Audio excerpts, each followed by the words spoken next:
Ramadan has arrived, and even though Palestinians in Gaza continue to deal with shortages of food, gas, and medications, they're still finding ways to mark the start of the Muslim holy month. A time usually meant for fasting, prayer, and family has instead been overshadowed by war, with many Palestinians in fear that Ramadan's arrival will lead to fatal starvation. According to the United Nations, about a quarter of Gaza's current population is at risk of famine, as the slow trickle of aid reaching the besieged enclave is barely scratching the surface of daily needs. A Spanish ship loaded with critical food, water, and medical aid has been stalled in the new maritime corridor set up between Cyprus and Gaza for 3 days now. Although it's not clear what's causing the holdup, the impact of the delay is being felt by hundreds of thousands.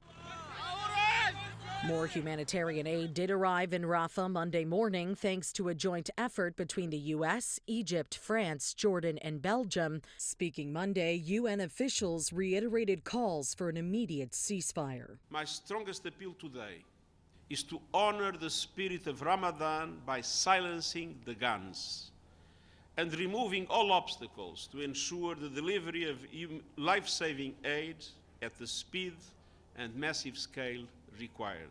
Those calls come as more Israeli airstrikes touch down in Rafah, and while Palestinians in Gaza remain under siege, those in Jerusalem say their freedom of worship is under attack as Israel has imposed restrictions to limit access to the Al-Aqsa holy site during Ramadan.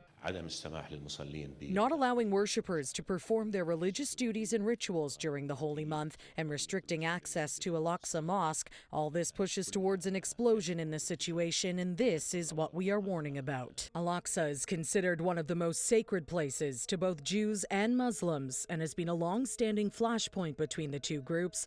It was the starting point of the last war between Israel and Hamas back in 2021, a 10-day conflict now trumped by the current months-long war. For City News, I'm Karling Donoghue.